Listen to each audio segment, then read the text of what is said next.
નમસ્કાર દોસ્તો, PSI constable demo lecture સિરીઝમાં આ ત્રીજા દિવસમાં આપ સર્વનું હાર્દિક સ્વાગત છે. દોસ્તો, પ્રથમ દિવસે બંધારણ, જેમાં સંસદની લાયકાત અને જે છે એ ગેરલાયકાત ભણી.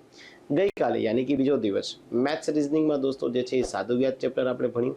આજે ત્રીજો દિવસ science and tech. Science and ટેકમાં દોસ્તો જે છે એ વિમલ ભટ્ટી સર જે છે આપણે ભણાવશે.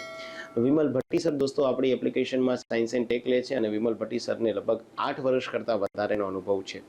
સરે ગાંધીનગર, રાજકોટ, જામનગર, જુનાગઢની એવી નામાંકિત જે છે એ સંસ્થાઓમાં જે છે એઝ અ લેક્ચરર તરીકે અત્યારે જે છે પોતાનો રોલ પ્લે કરી રહ્યા છે.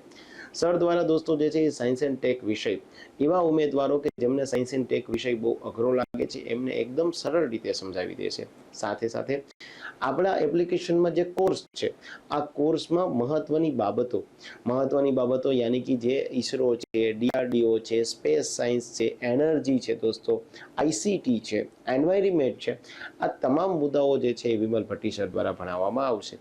સર દ્વારા પોતાની એક નોટ્સ પણ તૈયાર કરવામાં આવી છે, જેથી કરીને તમારે બીજી કોઈ પણ પ્રકારનું મટીરિયલ આપણી એપ્લિકેશનમાંથી કોર્સ ખરીદ કર્યા બાદ કરવાની જરૂરિયાત નથી. અમે તમને તમામ પ્રકારનું મટીરિયલ આપશું, તમામ પ્રકારના એમસીક્યુ આપશું, તમામ પ્રકારની મોક ટેસ્ટ પણ આપશું, જેમાં સાયન્સ એન્ડ ટેકના કરંટ અફેર્સનો પણ સમાવેશ થઈ જશે. ઠીક છે, તો આપ જરૂરથી દોસ્તો જે છે એ લેક્ચરને નિહાળજો. ત્યારબાદ જે છે એ સરનું વે ઓફ એક્સપ્લેનેશન કેવું છે એ આપના કમેન્ટ બોક્સના માધ્યમથી જરૂરથી જણાવજો. અને આપના મિત્રો જે છે એ અન્ય પ્રિપરેશન કરતા હોય અને જો એમને સ્માર્ટ વર્કથી તૈયારી કરવી હોય, કારણ કે દોસ્તો તૈયારી તો બધા કરશે, જેટલા લોકોએ ફોર્મ ભર્યું છે એ બધા લોકો જે છે દોડવા માટેની મહેનત કરશે, લેખિત પરીક્ષા માટેની મહેનત કરશે, પણ પાસ થવાની સંભાવના એમના માટે જ છે દોસ્તો કે જે લોકો સ્માર્ટ વર્ક કરશે, જે લોકોને ખ્યાલ આવે છે કે મારે આ મુદ્દો વાંચવાનો છે, આ મુદ્દો નથી વાંચવાનો. બાકી માત્ર સ્ટેટસ મૂકવાથી, માત્ર ખાખી એજ ધ્યેય આવી બધી વસ્તુ કરવાથી જે છે આપણે પાસ નથી થવાની. તો તમારું પણ એક પોતાનું ડ્રીમ છે કે ભાઈ આ પરીક્ષા જે છે એ 100% પાસ થવી છે, સારા કન્ટેન્ટ સાથે પાસ થવી છે, કોઈ પણ સ્ટ્રેસ વગર પાસ થવી છે, તો કણેજ ગાઈડન્સના પીએસઆઈ અને કોન્સ્ટેબલના કોર્સમાં જે છે આપ જોડાઈ શકો છો. વિશેષ કોઈ પ્રકારની માહિતી જોતી હોય તો નંબર પણ આપને આપેલા છે, એમાં તમે કોલ પણ કરી શકો. અને સાથે સાથે આના માટેનું એક અલગથી ગ્રુપ પણ વોટ્સઅપમાં છે, એ વોટ્સઅપ ગ્રુપમાં પણ આપ જોડાઈ શકો છો. તો વધારે વિશેષ આપનો સમય ના લેતા ત્રીજા દિવસમાં આપણે વિમલ ભટ્ટી સરને જ ઇન્વાઇટ કરીએ કે સર આપને જે છે એ ડિફેન્સ અને ડિફેન્સ સાથે સંકળાયેલા તમામ મુદ્દાઓ જે છે આપને સમજાવે. થેન્ક યુ વેરી મચ દોસ્તો. હેલો એવરીવન, કેમ છો બધા? દોસ્તો, હું વિમલ ભટ્ટી આપ સર્વેનું ફરી એકવાર હાર્દિક સ્વાગત કરું છું સાયન્સ એન્ડ ટેકની આ સિરીઝની અંદર. આપણે અગાઉના સેશનોની અંદર space technology, defence technology, information and communication technology, nuclear technology જેવા વિષયો જે છે એ ખૂબ ઊંડાણપૂર્વક ચર્ચાઓ કરી ગયા છીએ, ભણી ગયા છીએ. અને ધેન આફ્ટર આજના સેશનની અંદર ખૂબ વધારે મહત્વનો ટોપિક જેનું નામ રહેશે એનર્જી એટલે કે ઉર્જા. આ ઉર્જા ટોપિક ઉપર આપણે જે છે એ ચર્ચાઓ કરવા જઈ રહ્યા છીએ. ડન.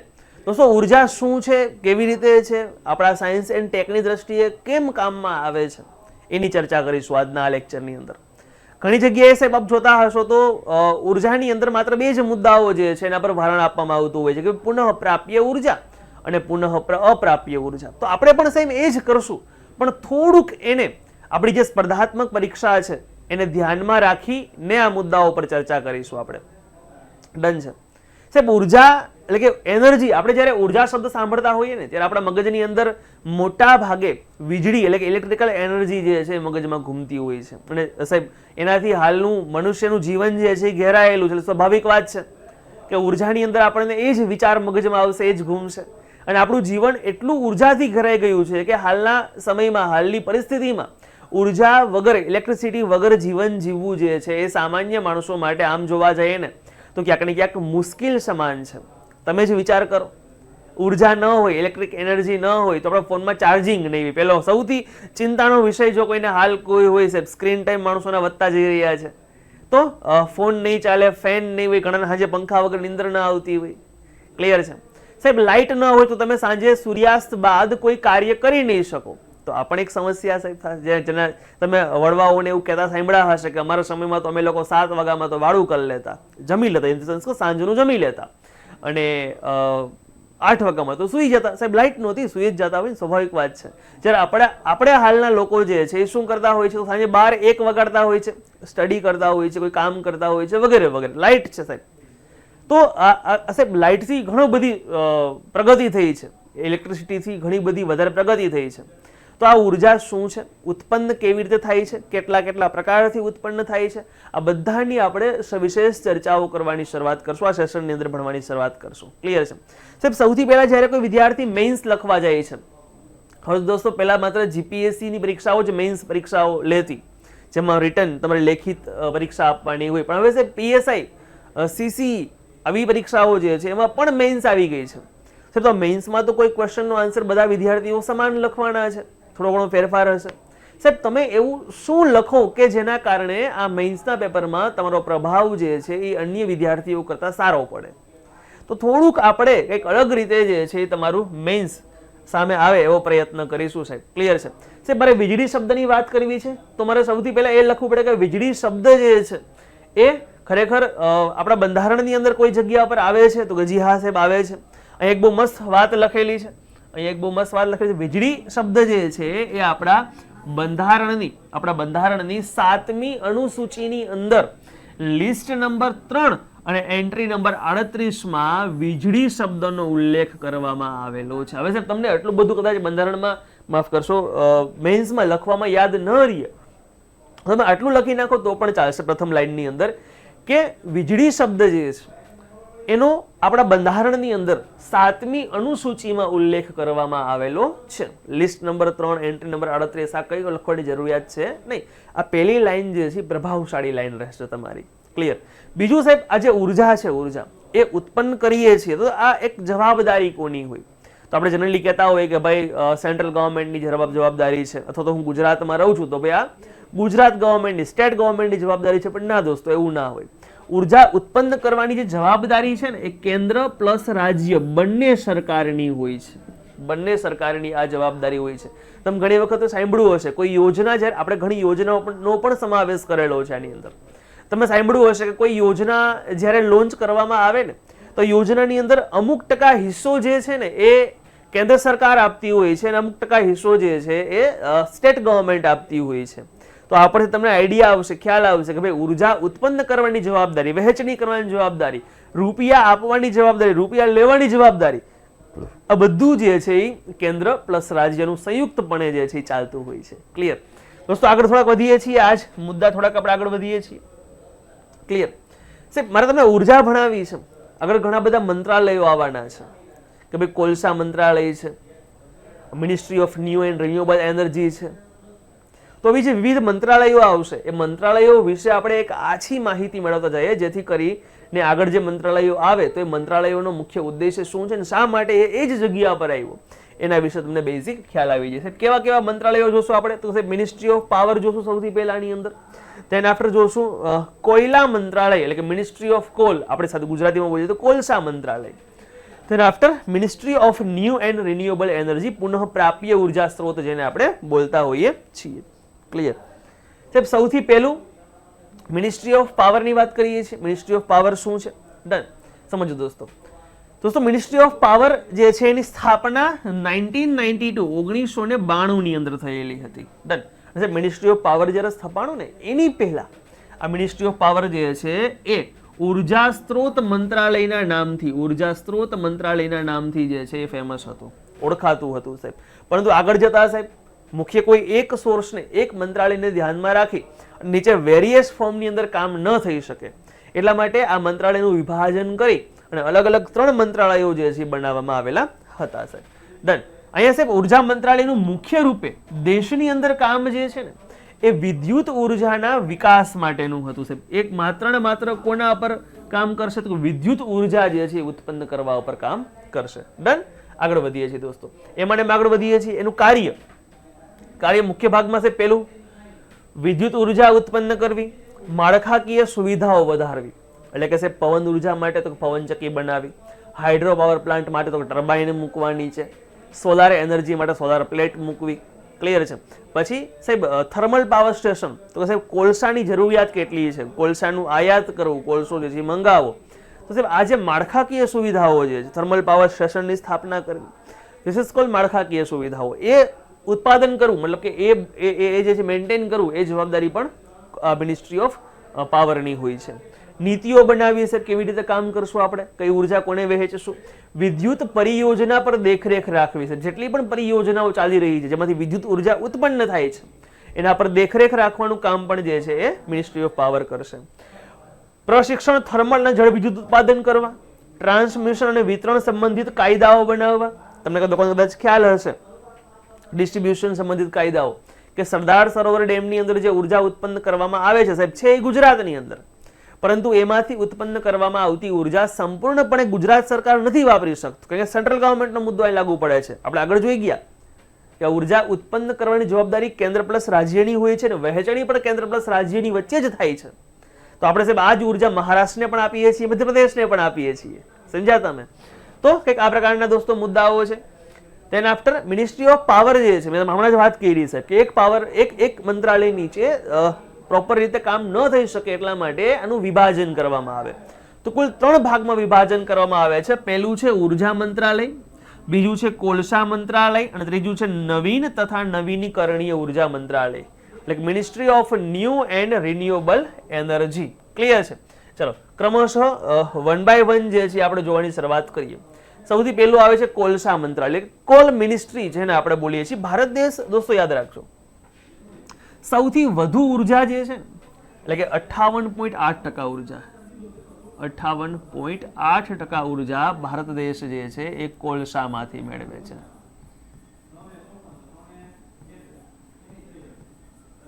ભારત દેશ જે છે 58.8% ઉર્જા કોલસામાંથી મેળવે છે. ડન. તો એ કોલસાની કવિ વાત કરવા જઈ રહ્યા છે દોસ્તો. કોલસા મંત્રાલયમાં જો પહેલા એક બહુ મહત્વનો મુદ્દો સમજો. ભારત દેશ કોલસો જે ઉર્જા મેળવશે તો પહેલો પ્રશ્ન છે કે જે કોલસો ભારતમાંથી વધુ મળતો હશે એમાંથી આપણે ઉર્જા વધુ મેળવવાનો પ્રયત્ન કરશું કે નહીં? તો કે જી હા. તો ભારતમાંથી સૌથી વધુ મળતો કોલસો કયો છે? તો કે સાહેબ લિગ્નાઇટ છે. ક્લિયર? તો હવે સ્વાભાવિક વાત છે કે સાહેબ ભારત દેશમાં સૌથી વધુ કોલસો લિગ્નાઇટ મળે છે, તો હું એન્થ્રાસાઇટ કોલસાનું સંશોધન કરતું બોર્ડ બનાવું તો એનો કોઈ મતલબ છે નહીં. સેમ દોસ્તો એવી રીતે અહીંયા કોલસા મંત્રાલય જે છે એ કોલસા તથા લિગ્નાઇટ ભંડારોની શોધ કરે. ભારત દેશમાં લિગ્નાઇટ જ વધુ મળે છે એટલા માટે એના પર સંશોધન કરવું અને એના વિકાસ માટેની નીતિઓ ઘડવા માટે આ મંત્રાલય જે છે જવાબદાર છે. બીજું, આ ઉપરાંત કોલસા મંત્રાલય ભારત સરકારની માલિકી હેઠળના નિગમો, સાહેબ નિગમ એટલે સ્વતંત્ર રીતે કામ કરતું સંસ્થા, ગવર્મેન્ટ બોડી જ હોય છે પણ એના નિયમ, એના કાયદાઓ, એની ભરતીઓ, સાહેબ આ તમામ મુદ્દાઓ અલગ અલગ હોય છે. ડન. જેવા કે 2 મુખ્ય છે, કોલ ઇન્ડિયા લિમિટેડ જેને આપણે CIL ના નામથી ઓળખીએ છીએ, કોલ ઇન્ડિયા લિમિટેડ, અને તેમની પેટા કંપની પણ કેવી હોય તો કહી શકાય અને અલગ કંપની કેવી હોય તો પણ કહી શકાય જેનું નામ છે Neyveli lignite corporation. Yes, Neyveli lignite corporation. સાહેબ આ બંને દ્વારા જે છે એ મુખ્યત્વે સાહેબ આ કોલસાઓનું ઉત્પાદન કરવું, ઉત્પાદન એટલે બનાવવાની વાત નથી થતી કારણ કે બનશે તો લાખો વર્ષના અંતે. ડન. તો પણ કાઢવો હશે, એનો પુરવઠો પૂરો પાડવો, એ કોલસાનું મૂલ્ય કેવું છે, કોલસામાં કેટલા કેલરી ઉર્જા રહેલી છે, માફ કરશો કેલરી શબ્દ નહીં આવે, કેટલી કિલો કેલરી ઉર્જા રહેલી છે અથવા કેલોરિફિક મૂલ્ય કેટલું છે એમ આપી શકાય. અહીંયા જ્યારે હું 2 શબ્દ બુલબુલમાં બોલી ગયો છું, કેલરી અને કેલોરિફિક મૂલ્ય, તો આપણે સાથે સાથે આ 2 શબ્દો વિશે થોડીક વાત કરતા જઈએ દોસ્તો. સમજો, અહીંયા હું શબ્દ બોલું કેલેરી, કેલેરી એટલે લખું છું કેલેરેફિક અથવા કેલોરેફિક મૂલ્ય. ડન. આપણે સજીવો જે ઉર્જા આપણે ખોરાક ખાઈએ છીએ તો આપણને એમાંથી જે ઉર્જા મળે છે ને, બરાબર છે, એ ઉર્જા કેલરી એકમમાં મળે છે. અહીંયા આપણે સજીવો જે ઉર્જા માટે જે આહાર લઈએ છીએ ને ઉર્જા મેળવીએ છીએ એ ઉર્જા જેમાંથી મળે છે આપણે કેલરી એકમમાં માપીએ. તમે ઘણા ફૂડ પેકેટની બહાર એવું લખેલું જોયું હશે કે આમાંથી આટલા કિલો જૂલ કેલરી ઉર્જા પ્રાપ્ત થશે, આવું તમે વાંચ્યું હશે.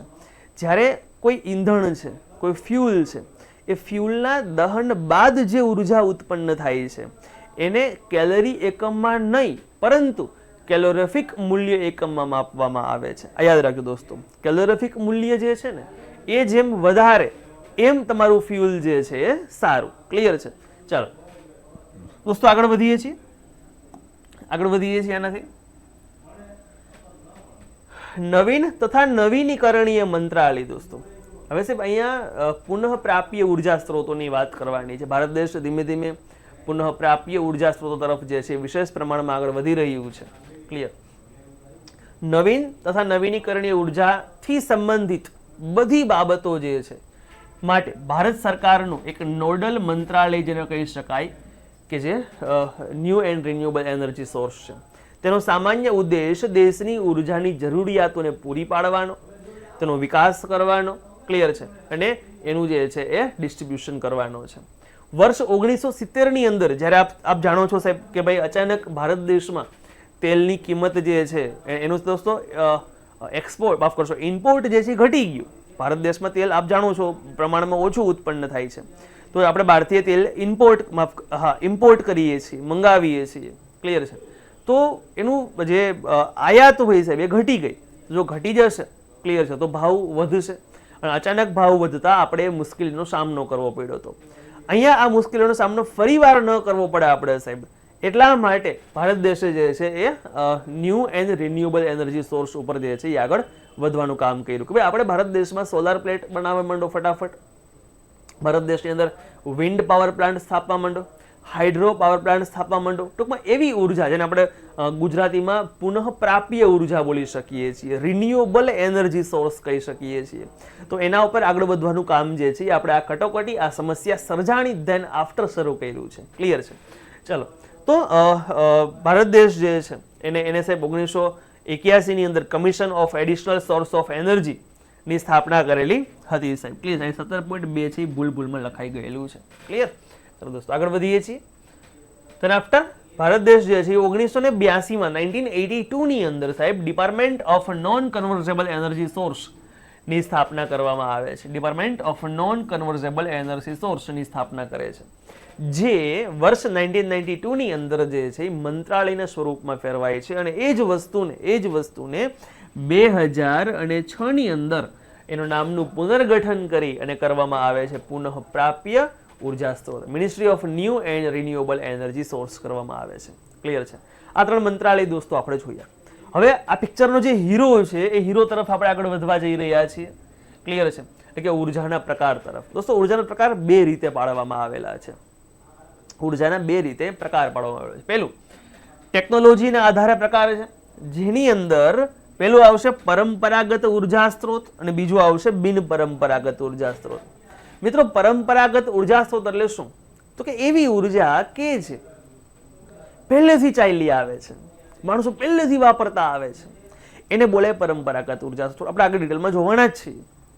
જેમ કે હું વાત કરું કોલસો, તો આદિમાનવ વખતથી આપણે કોલસો વાપરતા આવીએ છીએ, આપ સર્વે જાણો છો. આપણે મોહેંજો-દડો છે કે ભાઈ વગેરે આવી કાલીબંગન છે કે આવી સંસ્કૃતિ જ્યારે ભણતા હોય ઇતિહાસની અંદર, હિસ્ટ્રીમાં, ત્યારે આપણે જોયું છે કે પહેલાનો માણસ જે છે એની પહેલા પણ દોસ્તો આદિપાષાણ યુગ વખતે માણસ ગુફા મારીને પોતાનું જીવન જીવતો હતો.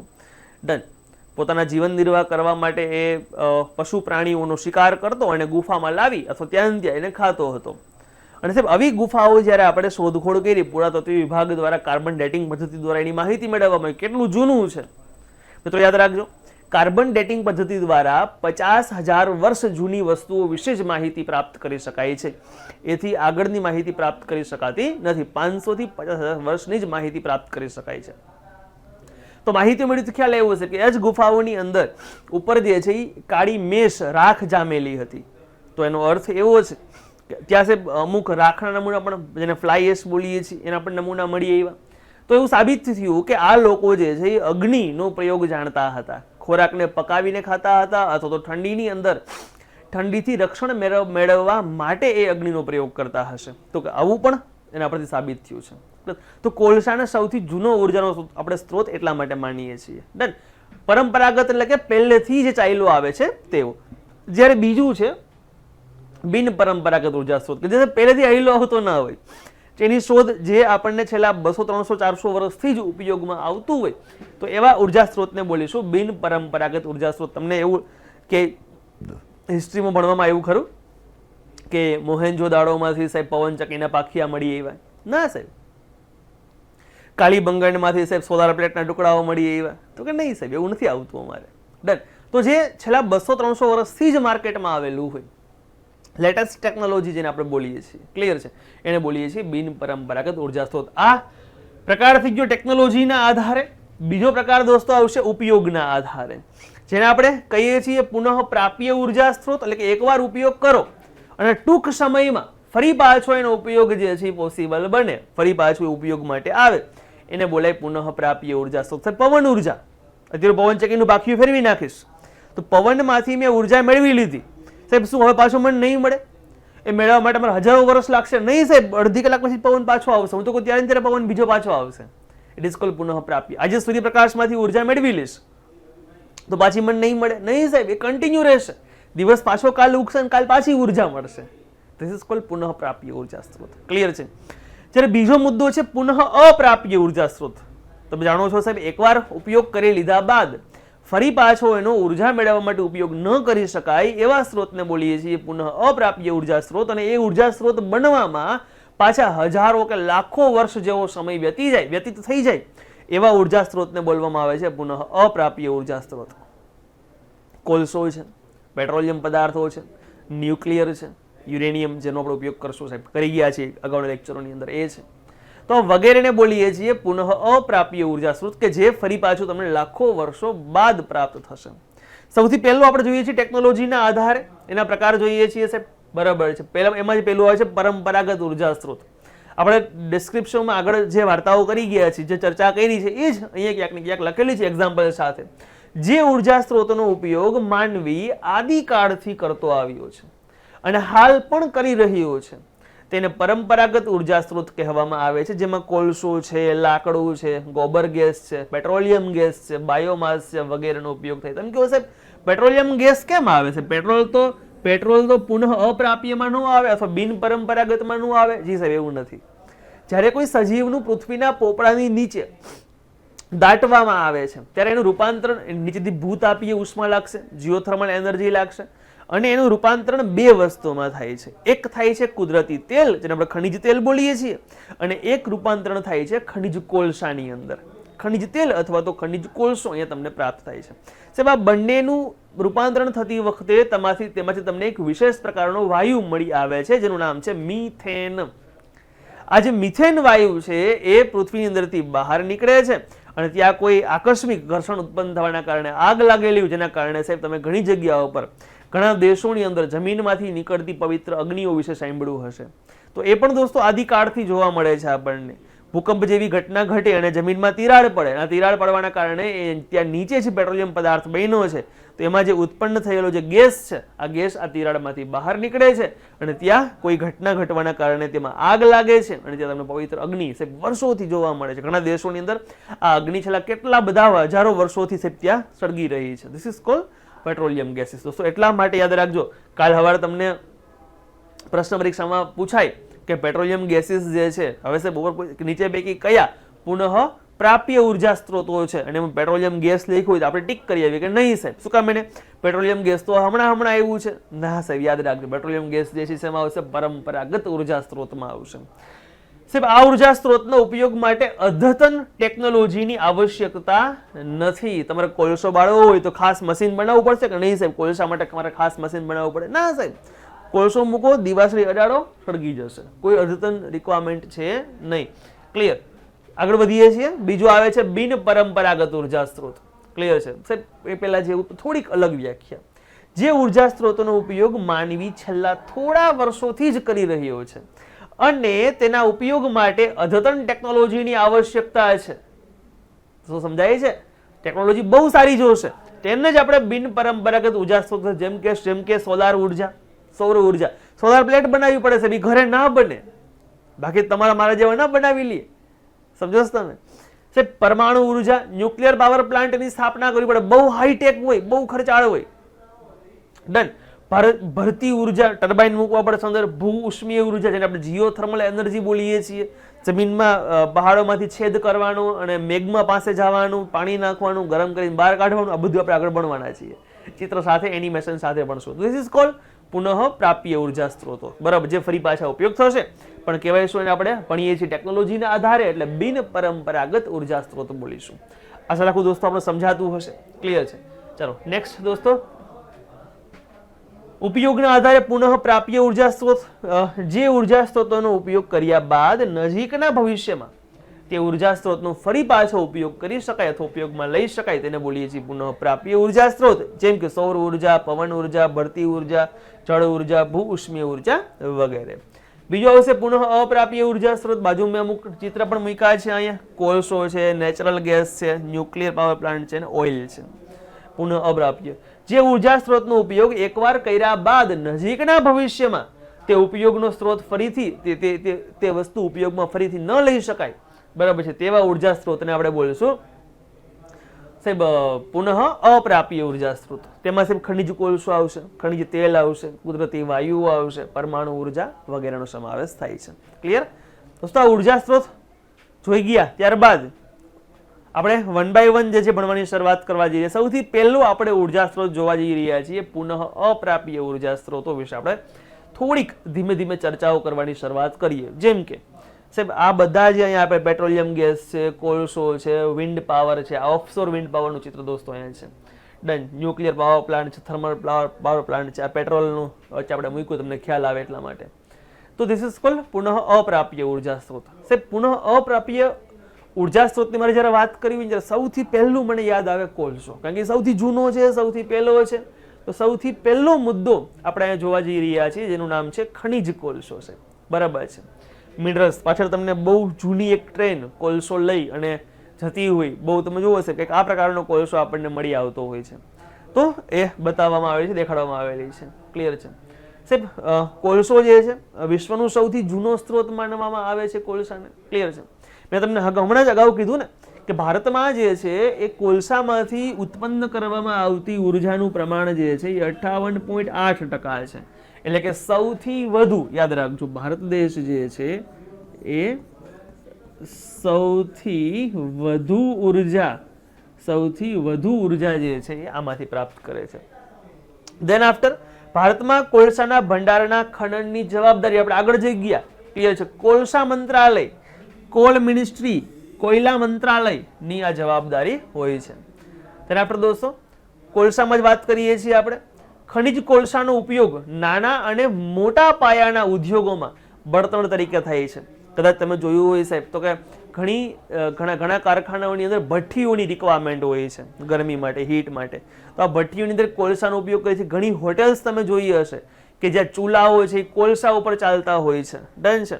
તો ત્યાં ઉપયોગ થાય છે સાહેબ મોટા પાયે, એટલે તો કે મોટા ફેક્ટરીઓ, મોટા કારખાનાની અંદર ઉર્જા ઉત્પન્ન કરવા માટે તમે કોલસો જે છે વાપરો છો. મોરબીની અંદર સાહેબ મોરબીની અંદર જે પેલા લાદીઓ બનાવવામાં આવે છે એ પહેલાના સમયની અંદર દોસ્તો, પહેલાના સમય એટલે કે હજી છેલ્લા 10 વર્ષથી ત્યાં ગેસ લાઈનો આવી છે.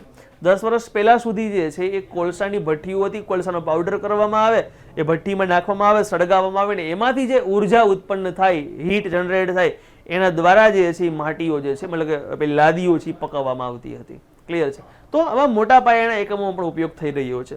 તેના આફ્ટર સાહેબ ઉદ્યોગોની શરૂઆત જ આ મુદ્દાથી થઈ છે, કોલસાના મુદ્દાથી. એટલા માટે જ આ કોલસાને આપણે ઉદ્યોગોની જનની પણ કહીએ છીએ. ડન છે? કાલ સવારે તમારા મેન્સમાં લખતા હોય ને કંઈક કોલસા વિશે વાત આવે તો તમે આ લાઈન લખી અને આ લાઈન કરી નીચે અંડરલાઈન કરશો તો પેપર ચેક કરી જશે અને હાઇલાઇટ થશે, ચેક કરવા મજા આવશે અને એ તમારા વિશે એવું સમજી બેસશે કે ધીસ ઇઝ કોલ્ડ હોશિયાર. આ છોકરો, આ બહેન અથવા ભાઈ જે છે કેવા છે? હોશિયાર છે. ડન? થોડાક વધુ માર્ક મળે કામ કરતા એટલા માટે. આ ઉપરાંત કોલસાને આપણે બ્લેક ડાયમંડ કહીએ છીએ, કાળો હીરો કહીએ છીએ. ડન? દોસ્તો અમુક કોલસાના પ્રકાર જોઈએ આપણે. ડન છે? તો પ્રકાર પહેલા ક્યાંથી કોલસો મળે છે એ થોડુંક જોઈ જઈએ. ભારતમાં આધુનિક ઢબે કોલસો મેળવવાનો પ્રથમ પ્રયાસ જે છે એ પશ્ચિમ બંગાળના રાણીગંજ કોલસા ક્ષેત્રમાંથી કરવામાં આવેલું છે. દોસ્તો રાણીગંજ એક મૂવી પણ બનેલું છે, કદાચ આપણે જોયું હોય સાહેબ, ન જોયું હોય તો 5 થાવ પછી જોઈ લેજો. ડન? ગુજરાતમાં સાહેબ કચ્છમાં આપ સર્વે જાણો છો કે કચ્છમાં બહુ સારો કોલસો મળી આવે છે. સાહેબ કચ્છની અંદર આપણે એવું કહેતા હોઈએ કે માતાના મઢ પાસે જે 40 કિલોમીટરનો વિસ્તાર છે, 40 કિલોમીટરનો જે વિસ્તાર છે, પટ્ટો છે, ડન, એ પટ્ટાની અંદર તમને બહુ સારો એવો કોલસો જે છે પ્રાપ્ત થાય છે. ભરૂચમાંથી કોલસો મળે છે, મહેસાણામાંથી કોલસો મળી આવે છે, ભાવનગર, સુરતમાંથી તમને અલ્પ પ્રમાણમાં કોલસો જે છે પ્રાપ્ત થઈ રહ્યો છે. સાહેબ ભારતમાં રાણીગંજ તથા ઝરિયા અને બોકારો કોલસાની ખાણો માટે મહત્વના સ્થળો છે ભારતની અંદર દોસ્તો. સમજો, ઝરિયા, રાણીગંજ, બોકારો. તમે ઝારખંડનું છે, બોકારો ઝારખંડમાં આવે. મહેન્દ્રસિંહ ધોનીનું પેલું MS Dhoni the untold story, આ મૂવી જોયું હશે. એમાં એક દ્રશ્યમાં ઉપરથી એક સોંગમાં જ છે સાહેબ, બરાબર છે, કે ઉપરથી ડ્રોન શોટ લેવામાં આવે છે કે જેની અંદર મહેન્દ્રસિંહ ધોની કોઈ બાઇક લઈને જતા હોય છે. ડ્રોન શોટ તમે જોશો ને દોસ્તો, તો આખી જમીન કાળી હશે ફરતી બાજુની. કારણ કે ધોની સાહેબ રાંચીના છે, રાંચી ઝારખંડમાં આવે છે અને ઝારખંડમાં કોલસો જે છે બહુ સારા પ્રમાણમાં મળી આવશે.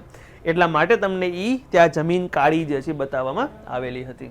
ચલો, ધેન આફ્ટર સાહેબ કોલસો ખનન કરવાની જવાબદારી કોલ ઇન્ડિયા લિમિટેડની છે. તો મંત્રાલય આપણે હારે હારે કનેક્ટ કર્યું છે. તો તમે જોજો, જે વસ્તુ ભણશો એની સાથે જે મંત્રાલય રાખવામાં આવેલું હશે એ આપણે ત્યાં ને ત્યાં સાથે સાથે કનેક્ટ કરીને તમને આપવાનો પ્રયત્ન કર્યો છે. દોસ્તો, કોલ ઇન્ડિયા લિમિટેડ સ્થાપના 1975માં થઈ છે. એનું હેડક્વાર્ટર જે છે કોલકાતા, પશ્ચિમ બંગાળમાં, જ્યાં કોલસો સાહેબ મળી આવે છે એ અહીંયા જ રાખવું વધારે પોસાય છે. અને મહારત્ન કંપનીનો દરજ્જો વર્ષ 2011 થી પ્રાપ્ત થયો છે.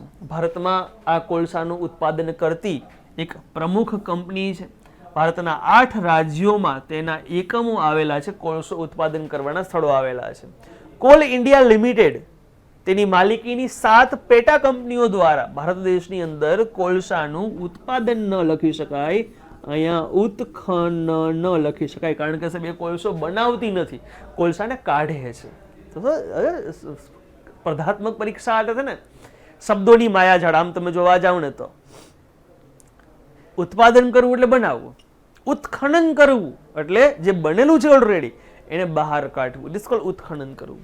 ભારતમાં કુલ કોલસા ઉત્પાદનનો લગભગ એવું કહી શકાય કે જે કોલસો ભારત દેશમાં ધારો કે 100% છે, તો 83% જેવો કોલસો એકલો છે ને એ કોલ ઇન્ડિયા લિમિટેડ બહાર કાઢે છે. 83% જેવો કોલસો, અને બાકીનો જે વૈધો સાહેબ એ નેવિલી, લિગ્નાઇટ કોર્પોરેશન આ બધા બહાર કાઢે છે. ક્લિયર? ચલો, તેના આફ્ટર કોલસાના પ્રકારો સાહેબ તમે પહેલો જોતા હશો અહીંયા પીટ કોલસો, બીજો દોસ્તો આવશે લિગ્નાઇટ કોલસો, ત્રીજો આવશે બિટુમિનસ કોલસો અને ચોથું આવશે એન્થ્રેસાઇટ કોલસો. સાહેબ ઘણી બધી બુકોમાં ઘણી અલગ અલગ જગ્યાઓ પર આના પ્રકારોની અંદર રહેલું કાર્બનનું પ્રમાણ, ઉપયોગ, આ બધી વસ્તુ ક્યાંક ક્યાંક અલગ અલગ છે. એટલે આપણે જે વિજ્ઞાનની દ્રષ્ટિએ જે બુકમાં આપેલું હોય ને એવા આંકડાઓ લેવાનું આપણે પ્રયત્ન કર્યો છે અહીંયા. ક્લિયર છે? જેમ કે સૌથી પહેલો સાહેબ હું અહીંયા લઉં છું પીટ કોલસો. સાહેબ અહીંયા આ જે કોલસાના પ્રકારો છે ને એ એમાં રહેલા કાર્બનના પ્રમાણના આધારે પાડવામાં આવેલા છે. જેમ યાદ રાખજો, જેમ કોલસાની અંદર કાર્બનનું પ્રમાણ વધારે ને સારું ને એમ એ કોલસો સારો. પીટ કોલસો અને નિમ્ન પ્રકારનો કોલસો, નિમ્ન ગુણવત્તાવાળો કોલસો બોલાય, કારણ કે એની અંદર કાર્બનનું પ્રમાણ જે છે એ 28%થી ઓછું હોય છે. આમાં કાર્બનનું પ્રમાણ જે છે 28%થી તમને ઓછું જોવા મળશે. સાહેબ રંગ કેવો હશે એનો? તો કે ભૂખરો રંગ જોવા મળે છે. બીજી વસ્તુ, તેનો ઉપયોગ આપણે કારખાનામાં બેઝિક સ્તર ઉપર કરતા હોઈએ છીએ, બેઝિક સ્તરે કારખાનામાં આપણે ઉપયોગ કરીએ આનો. તેના આફ્ટર બીજો આવશે લિગ્નાઇટ કોલસો, અને આપણે સામાન્ય કોલસો બોલીએ છીએ. કાર્બનનું પ્રમાણ જે છે એ 28થી 30%ની વચ્ચે તમને જોવા મળશે. ઘણી બુકોમાં લખ્યું છે 45% કરતા ઓછું. ડન, તો એ પણ તમારે સાચું માનવાનું. તેનો ઉપયોગ દોસ્તો મુખ્યત્વે રેલવે એન્જિનની અંદર અને વિદ્યુત મથકમાં, થર્મલ પાવર સ્ટેશનની અંદર ઉર્જા ઉત્પન્ન કરવા માટે. રેલવેમાં તમે જોયું હશે પેલા ગદર ફિલ્મમાં છોકરો અને સની દેઓલ બંને પેલા પાવડેથી ગદર માં ઓલું પેલું નાખતા હોય સાહેબ, તો પેલા કોલસાથી ચાલતા એન્જિનો આવતા હતા. તો એવી રીતે સાહેબ આનો રંગ દોસ્તો બદામી રંગનો કોલસો અવળો હોય છે, અથવા તો ભૂખરા રંગનો કોલસો જે છે એ તમને જોવા મળે છે. પીટ લિગ્નાઇટ બાદ આવશે બિટુમિનસ. થોડોક સારો કોલસો છે, એવડા સામાન્ય કોલસો કહીએ છીએ આને. ક્લિયર? 78 થી 86% કાર્બનનું પ્રમાણ આમાં હોય છે. સાહેબ જેમ કાર્બન વધુ હશે, કાર્બનનો રંગ કાળો છે એટલે એમ રંગ જે છે કાળો બનતો જશે. તેનો ઉપયોગ પોલાદ ઉત્પાદનમાં, તમે લોકો ધોરણ 10 ની અંદર તમે યાદ હોય તો લોખંડના ઉત્પાદન માટેની વાત ભઠ્ઠી તમે ભણ્યા હશો. આ વાત ભઠ્ઠી જે છે એના ઉત્પાદનમાં ઉપયોગ થાય છે. બીજું સાહેબ કોલ ગેસ બનાવવામાં, કોકના ઉત્પાદન માટે સાહેબ આ કોલસાની આડપેદાશો, કોલસામાંથી મળતી વસ્તુઓ છે, તો એ મેળવવા માટે ઉત્પાદન કરીએ છીએ. એટલે લાસ્ટ સૌથી સારો જેનું નામ છે એન્થ્રેસાઇટ. સાહેબ આને ઉત્તમ પ્રકારનો અથવા તો ઉચ્ચ કક્ષાનો કોલસો કહેવામાં આવે છે. દોસ્તો આ જે છે એ એકદમ સખત કોલસો છે, મજબૂત કોલસો છે, મજબૂત કોલસો આને આપણે કહીએ છીએ. ક્લિયર છે સાહેબ? આ કોલસો જે છે એની અંદર 94 થી 98% કાર્બનનું પ્રમાણ રહેલું હોય છે. બહુ સારું, કાર્બન જેમ બધું એમ બહુ સારું. સ્વાભાવિક વાત છે. રંગ કેવો હશે તો કે કાળો રંગ જોવા મળશે આનો. સાહેબ કાર્બન બહુ વધુ છે તો સળગશે બહુ સારો, તો આમાં ધુમાડો ઉત્પન્ન થશે નહીં. પહેલી વસ્તુ છે. બીજું સાહેબ અહીંયા ધુમાડો નહીં હોય, છેલ્લે રાખ ઓછી વધશે એટલે ઉર્જા જે છે મહત્તમ તમને પ્રાપ્ત કરીને આપશે. ક્લિયર છે? એટલે આનો ઉપયોગ જે છે એ બળતણ તરીકે કરવામાં આવતો હોય છે. ક્લિયર છે? આ બેઝિક આપણે કોલસાના પ્રકારો વિશે આપણે અહીંયા વાત કરી ગયા. ડન? આગળ દોસ્તો વધીએ. સાહેબ આ જે કોલસાનું દહન થાય છે એ દહનના અંતે જે વસ્તુ આમાં વધે છે જેને આપણે બોલીએ છીએ ફ્લાય એશ એટલે કે રાખ બોલીએ છીએ. ક્લિયર છે? સમજો દોસ્તો, તમે જ્યારે કોઈ પણ કોલસો લ્યો છો, કોઈ પણ કોલસો, તો આ કોલસાનું જ્યારે આપણે દહન કરીએ છીએ, સળગાવીએ છીએ, સળગાવતા છેલ્લે અવશેષ સ્વરૂપે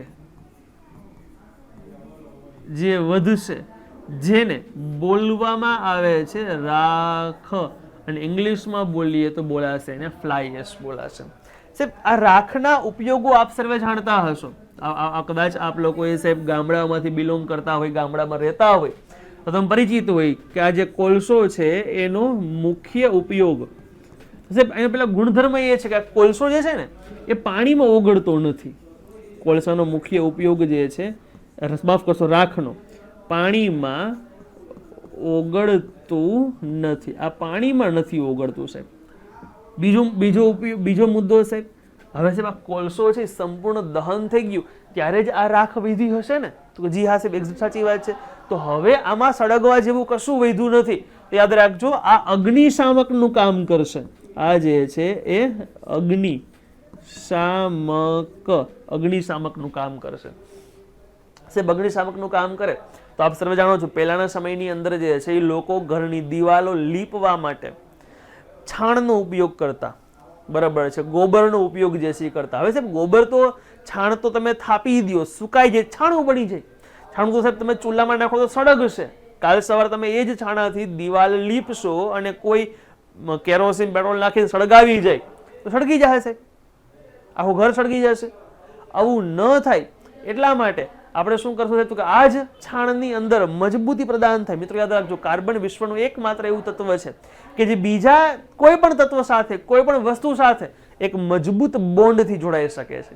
એટલા માટે આપણે શું કરશું સાહેબ, તો કે આપણે ઉપયોગની અંદર આપણે જે છે એ લેશું છાણ. આપણે લેશું છાણ અને છાણમાં એડ કરશું રાખ. આ રાખ એડ કરી અને હવે જે છે એ આપણે શું કરશું, દિવાલ જે છે એના ઉપર લીંપણ કરશું. સમજો છો? દિવાલ ઉપર આપણે જે છે એ લીંપણ કરીશું. ડન. ધેન આફ્ટર દોસ્તો, હવે સાહેબ આજે તમે છાણ નાખી છે, લીંપણ કર્યું છે, દિવાલ, પહેલા દિવાલ તમારી કેવી બની જશે? અગ્નિશામક બની જશે. બીજું સાહેબ વરસાદ પડે, ગામડાઓમાં સાહેબ આવી જેને ઘરે આવી દિવાલો હશે, બટો બેસ છે, ઉપર નળિયા હોવાના છે, તો આ પાણી એ દિવાલમાંથી નીચે ઉતરવાની સંભાવના વધારે હોય છે. હવે જો એ પાણીમાં એ છાણ તો સાહેબ પાણી નાખો, છાણ તો ડિસ્પેઝ થવા મળશે, છૂટું પડવા મળશે ને, ડિસ્પોઝ થવા લાગશે. તો હવે સાહેબ કાર્બન મજબૂત બોન્ડ જોડાયેલો છે, પછી પાણીમાં કાર્બન ઓગળતો નથી. ક્લિયર છે? પછી દિવાલ જે છે એ તમારી વોટરપ્રૂફ પણ થઈ જશે. યાદ રાખજો, આ તમારી દિવાલ જે છે તો વોટરપ્રૂફ જે છે થઈ જશે. ક્લિયર છે એટલી બાબત દોસ્તો? ચાલો બીજું સાહેબ, આ જ રાખ, એક તો તમે નેનો ટેકનોલોજી ટોપિકમાં આપણે ભણીશું નેનો ટેકનોલોજીની અંદર કે સાહેબ કાર્બનનું ખૂબ નાના નાના પાર્ટિકલ્સમાં રૂપાંતરણ થયેલું છે. અને જ્યારે કોઈ પદાર્થનું તેનું મૂળ એટલે કે અતિશય નાના ભાગમાં રૂપાંતરણ કરવામાં આવે ત્યારે એ વસ્તુ જે છે બહુ સારી સાહેબ એના ગુણધર્મો બદલી જાય છે. તો સેમ અહીંયા ગુણધર્મો બદલી જશે. અને આ જે રાખ જે છે એનો ઉપયોગ, આ જે રાખ છે એનો ઉપયોગ આપણે કરીશું વાસણો ધોવા માટે. વાસણો ધોવા માટે પણ આનો ઉપયોગ કરવામાં આવે છે. દોસ્તો આ ફ્લાય એશ આપ જાણીને આ થોડીક નવાઈ જેવી વાત છે સાહેબ, આપણે નવાઈ લાગશે. તમે એમેઝોનમાં સર્ચ કરીને જોજો ફ્લાય એશ. ક્લિયર છે? તો તમને રાખ જે છે એ વેચાતી જોવા મળશે. માણસો રાખ કદાચ વેચાતી લેતા પણ હશે સાહેબ, વાસણો સાફ કરવા માટે વગેરે વગેરે કાર્યો માટે. ગામડે છે બહાર રાખો તમને મફત મળશે. ક્લિયર છે? તો તો એક બેઝિક વાત જે છે એ રાખના આધારે રાખ ઉપર તમને કહેવામાં આવેલી હતી. ક્લિયર?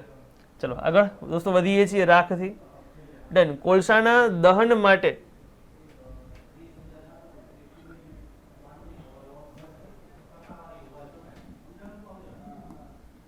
ડન. કોલસાના દહન કરતી વખતે અંતે વધતી રાખને ફ્લાય એશ કહેવામાં આવે છે. ઉપયોગ દિવાલને અગ્નિશામક બનાવવા માટે થશે. વિશેષતા પાણીમાં ઓગળતું નથી. ભારતમાં ફ્લાય એશના વપરાશ માટે આ તમારે અલગથી લખી શકાય. વપરાશ માટે સૌ પ્રથમ નીતિ જે છે મહારાષ્ટ્ર રાજ્ય દ્વારા ઘડવામાં આવેલી હતી. ડન. આગળ વધીએ છીએ. ચલો સાહેબ, આજ જે કોલસો હતો સાહેબ, બહુ મસ્ત ચિત્ર દર્શાવ્યું તમને. આ જે કોલસો હતો એ જ કોલસાનો ઉપયોગ આપણે કરીએ છીએ ઉર્જા મેળવવા માટે. મેં કીધું 58.8% કોલસો આપણે વાપરીએ છીએ. થર્મલ પાવર સ્ટેશન કામ કેવી રીતે કરતું હોય થોડીક એ ચર્ચા આપણે કરીએ છીએ. સૌથી પહેલા હું જે કોલસો સાહેબ મેળવી રહ્યો છું, આ કોલસાનો આ કોલનો સૌથી પહેલા જે છે એ હું ભૂકો કરીશ. યાદ રાખજો, આ કોલસાનો સૌથી પહેલા હું ભૂકો કરીશ, જેથી કરીને એ ફટાફટ બહુ સારા પ્રમાણમાં સળગી શકે, ઉર્જા ઉત્પન્ન કરી શકે.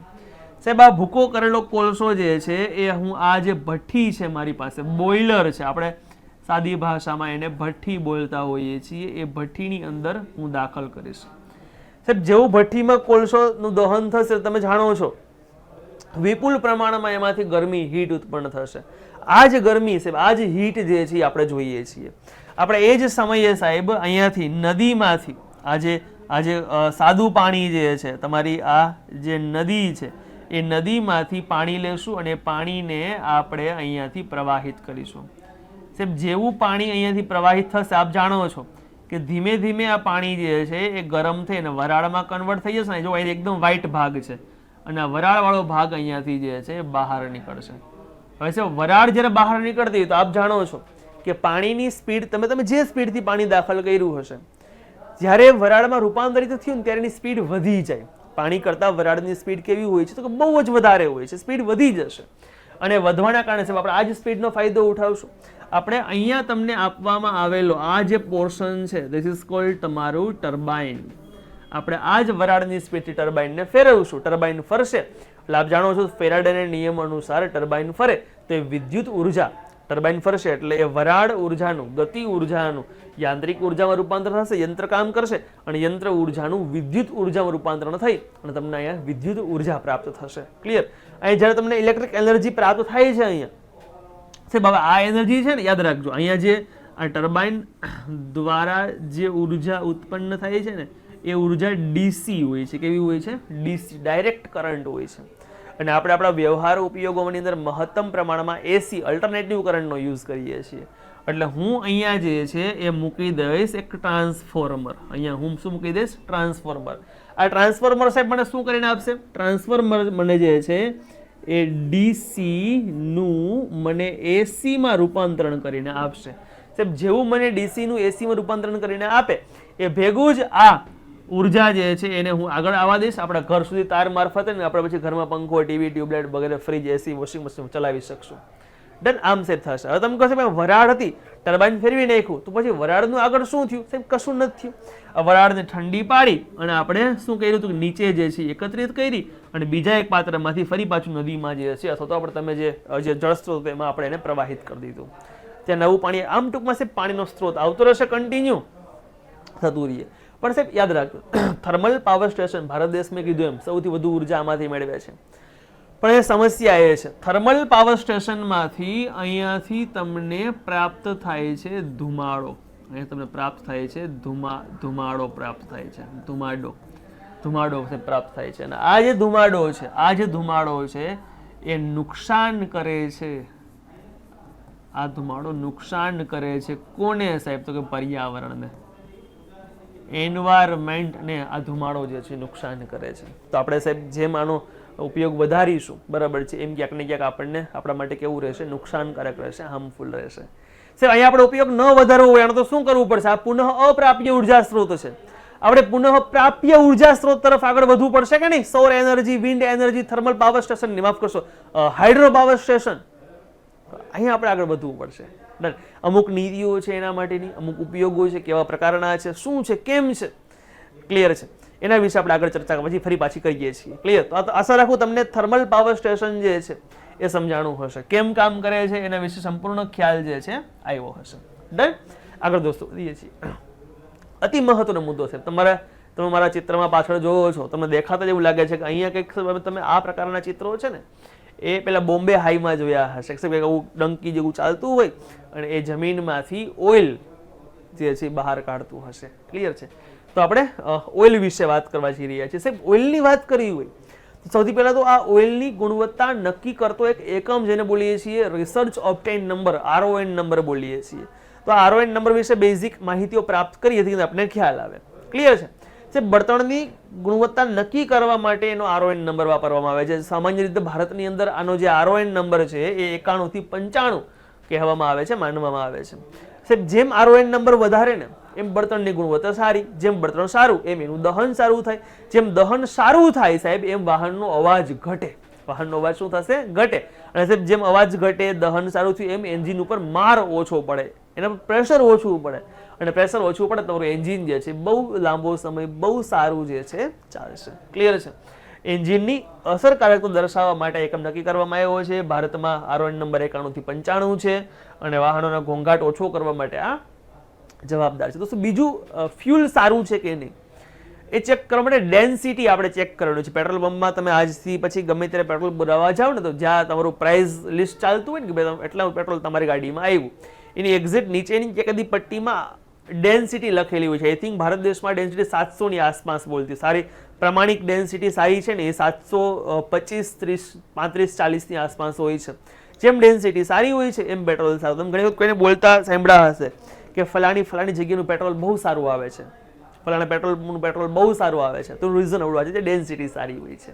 ક્લિયર? ચાલો આગળ વધીએ છીએ. નેક્સ્ટ ટાઈમ તમે જ્યારે જાઓ ત્યારે ડેન્સિટી અવશ્ય ચેક કરજો. ચાલો, ગેસોહોલ દોસ્તો. હવે સાહેબ, આ ગેસોહોલ જે છે ને આની શરૂઆત સૌપ્રથમ બ્રાઝિલ દ્વારા કરવામાં આવી હતી. બ્રાઝિલે ખબર શું કીધું કે તમે જ્યારે પેટ્રોલ ઈંધણનું દહન કરાવો છો, પેટ્રોલ છે, ડીઝલ છે વગેરે વસ્તુ, તો એમાંથી સલ્ફર ડાયોક્સાઇડ, નાઇટ્રોજન ડાયોક્સાઇડ જેવા, કાર્બન મોનોક્સાઇડ જેવા વાયુઓ, હાનિકારક વાયુઓ ધુમાડા મારફતે સાયલેન્સરમાંથી બહાર નીકળે છે. જો આપણે પેટ્રોલનું પ્રમાણ ઘટાડીએ અને ઈંધણ એટલું જ રાખવાનું છે, પણ જો આપણે એમાં કંઈક એડ કરીએ જેથી કરીને આ પ્રમાણ ઓછું બહાર નીકળે તો આપણે એન્વાયરમેન્ટ ફ્રેન્ડલી જે છે એ થઈ શકીએ. એને શું કીધું સાહેબ? તમારે ઈંધણ લેવાનું અને આ જ ઈંધણની અંદર તમારે ઇથેનોલ મેળવવાનું. મિત્રો યાદ રાખજો, આ જ ઈંધણમાં તમારે જે છે શું મેળવવાનું રહેશે? ઇથેનોલ મેળવવાનું રહેશે. 10% જેવો ઇથેનોલ તમારે મેળવવાનું રહેશે. આ 10% ઇથેનોલનું સૂત્ર સાહેબ CH3CH2OH. This is called ethanol. મિત્રો, ઇથેનોલના ઘણા બધા ઉપયોગો છે. ઇથેનોલનો ઉપયોગ જે છે એ ઘણા માણસો આનો ઉપયોગ જે છે એ નશાકારક પદાર્થ તરીકે આનો ઉપયોગ કરવામાં આવે છે. સાદી ભાષામાં આપણે દારૂ બોલીએ છીએ.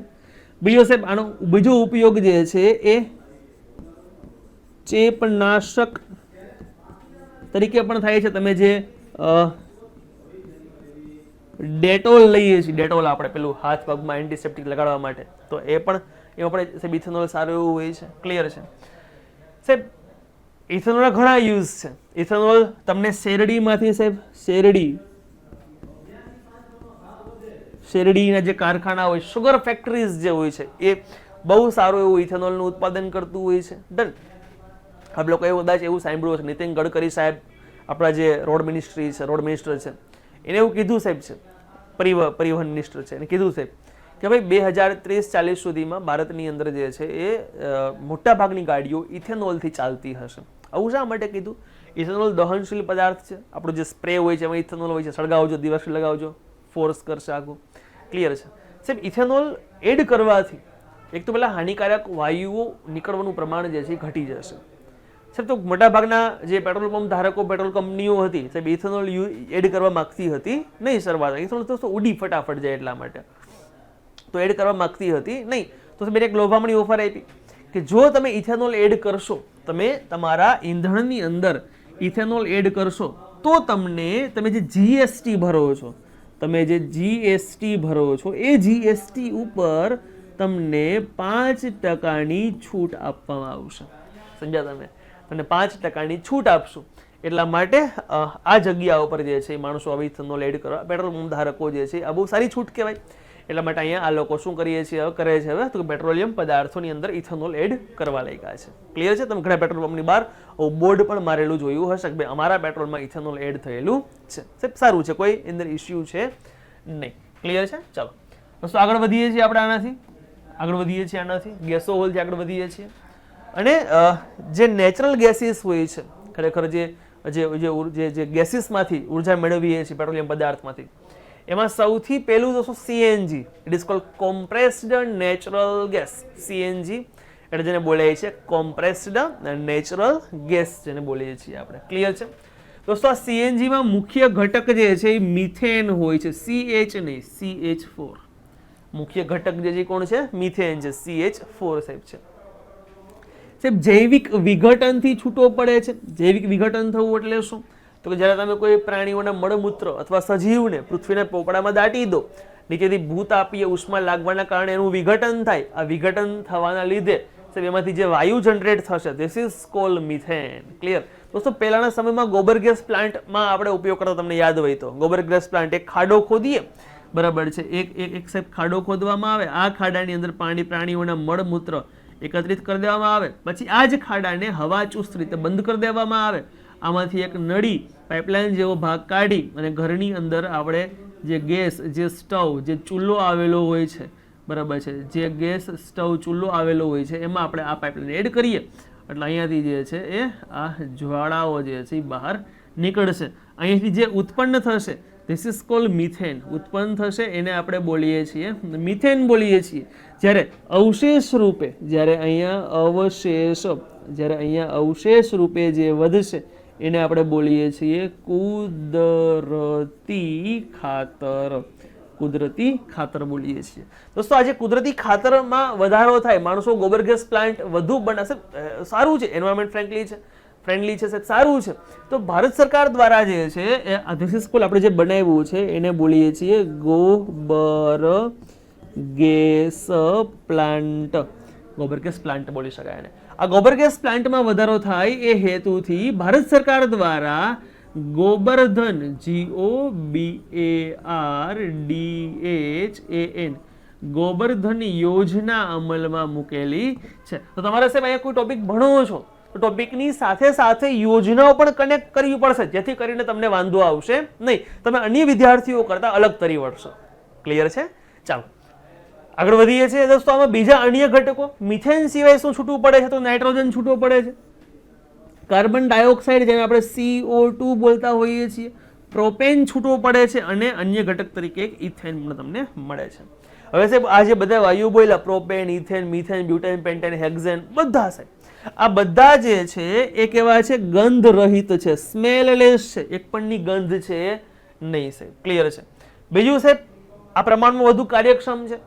તમે સાહેબ આ ગેસની સાથે અન્ય ગેસોને ભેળવી નહીં શકો સાહેબ, ભેળવશો તો પ્રોપર સળગશે નહીં, પ્રોપર સળગશે, જેથી કરીને આનો ઉપયોગ આપણે સાહેબ વાહનોની અંદર ઉર્જા ઉત્પન્ન કરવા માટે કરતા હોઈએ છીએ. ક્લિયર છે? ચાલો સાહેબ, ભેળસેળ ન કરી શકાય તેવું આ વાયુ છે. ડન છે? આગળ વધીએ છીએ સાહેબ આનાથી. દોસ્તો બીજું આવે છે CNG માં જોઈએ છીએ. CNG આધારિત વિશ્વનો સૌથી મોટો જાહેર પરિવહન પ્રણાલી દિલ્હી ટ્રાન્સપોર્ટ કોર્પોરેશન હતું સાહેબ, છે નહીં, જો કે હતું સાહેબ. ક્લિયર? શા માટે હું હતું બોલ્યો? કારણ કે સાહેબ દિલ્હી જે છે ને, દિલ્હી ટ્રાન્સપોર્ટ કોર્પોરેશન, દિલ્હી આપ જાણો છો કે વિશ્વનું સૌથી પ્રદૂષિત શહેર તરીકે ઘોષિત થયું હતું. એટલે દિલ્હીમાં પેટ્રોલ ડીઝલ ચાલતા વાહનોનું પ્રમાણ ઘટાડવા પડશે.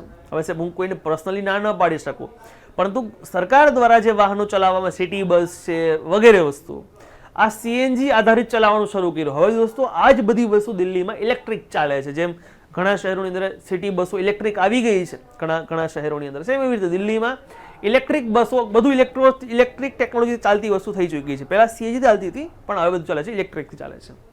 ભારતમાં પ્રથમ CNG ટ્રેન, આવા ફેક્ટ્સ યાદ રાખવા, ભારતમાં પ્રથમ CNG ટ્રેન જે છે, ક્લિયર છે, એ હરિયાણામાં આવેલું જે રેવારી છે, એ રેવારીથી રોહતક સ્ટેશન વચ્ચે. એટલે CNG તમે એટલી બધી વિશાળ ઉર્જા ન ઉત્પન્ન કરી શકો કે તમે ટ્રેન ખેંચી શકો, તો એક ટેસ્ટિંગ બેઝ ડેમો બેઝ ઉપર થોડાક વિસ્તારમાં જ આ વસ્તુ જે છે મૂકવામાં આવેલી હોય છે. વર્ષ 2020માં રોમેટ ટેકનો સોલ્યુશન અને ટોમાસેટો નામની એક જે કંપની છે, એચિલ ઇન્ડિયા કંપની છે, એના દ્વારા ભારતનું પ્રથમ સીએનજી ટ્રેક્ટર જે છે એ વિકસાવવામાં આવેલું હતું. હવે સાહેબ ટ્રેક્ટર એટલે બળનો રાજા કહેવાય. ખેડૂત પુત્ર છે ખબર હશે કે ગમે એ વસ્તુ કાઢી હોય તો ટ્રેક્ટર કાઢી દે બહાર.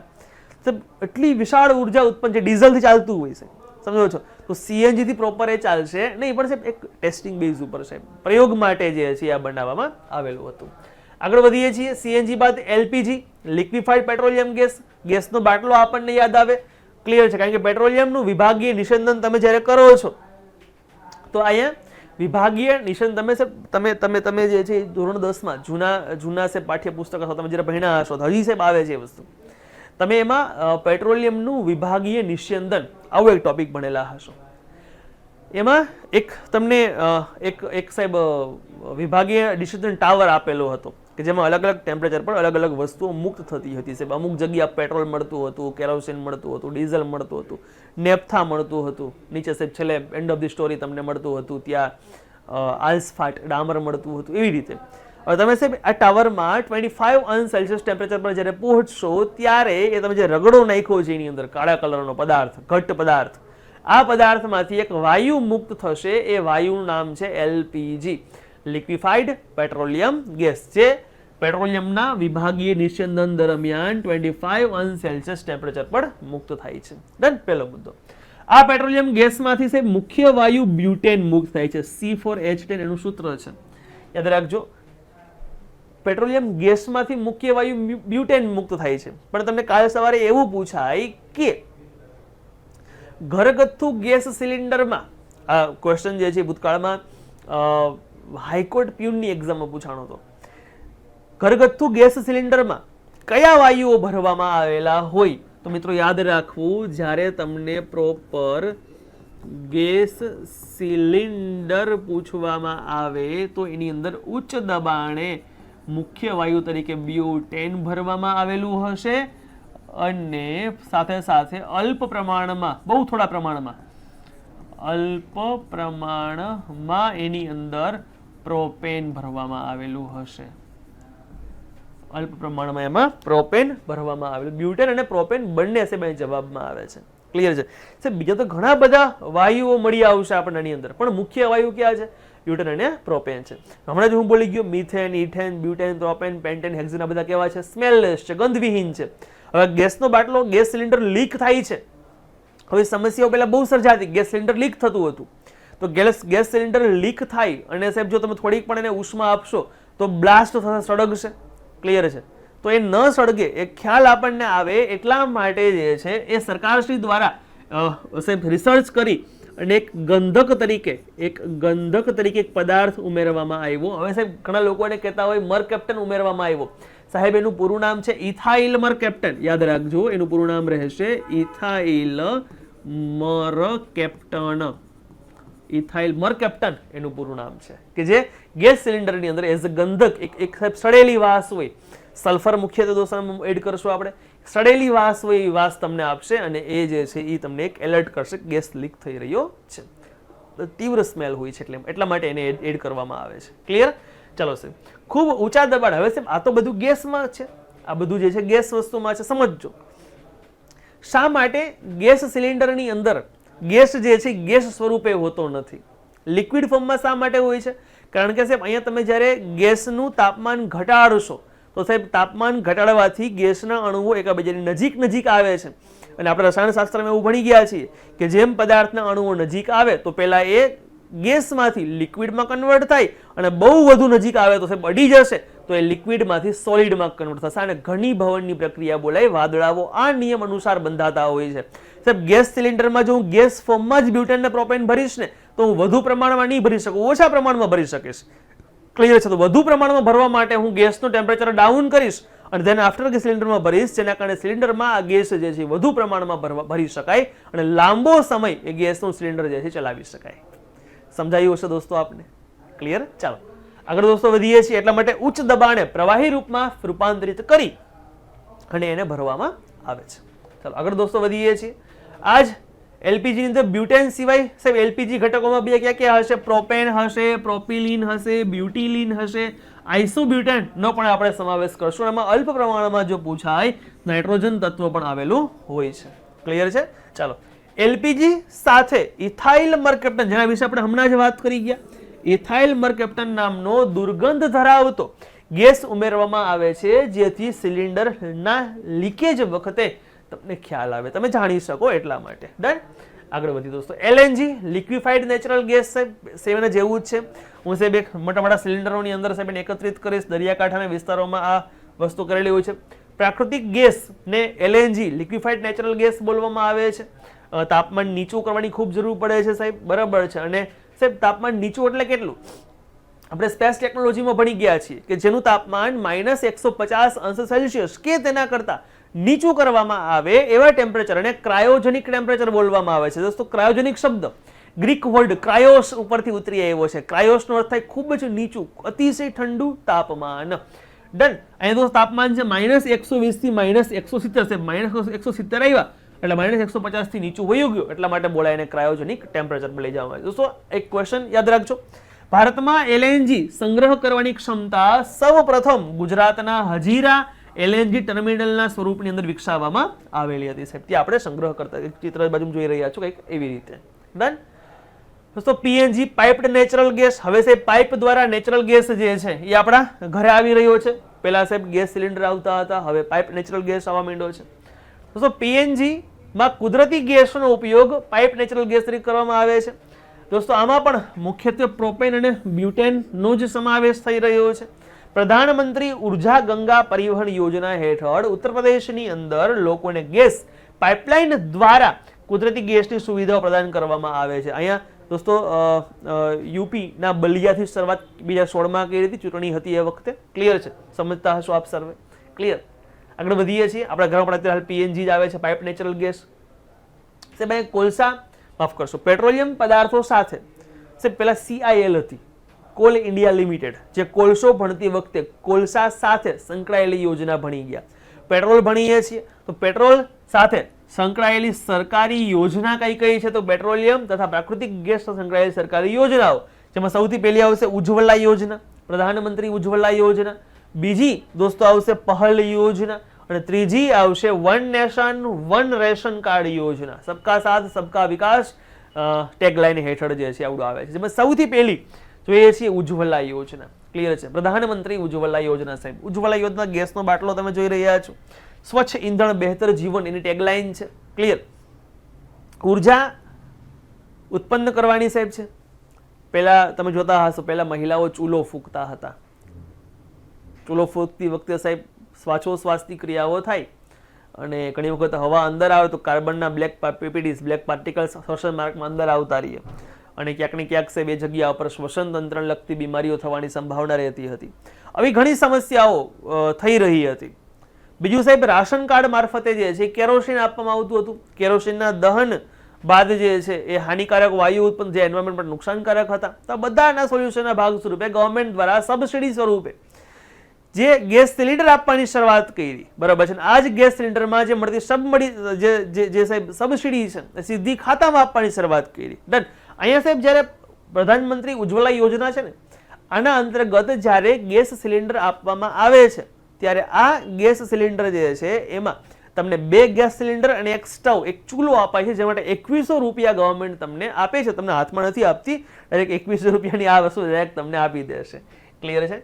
પેટ્રોલિયમ તથા પ્રાકૃતિક ગેસ મંત્રાલય અંતર્ગત આ આવે છે. સ્વચ્છ ઈંધણ બહેતર જીવન ટેગલાઇન છે એની. BPL હેઠળ જીવતા લોકોના સબસિડી યુક્ત રાંધણ ગેસ કનેક્શન આપવાની વાત છે.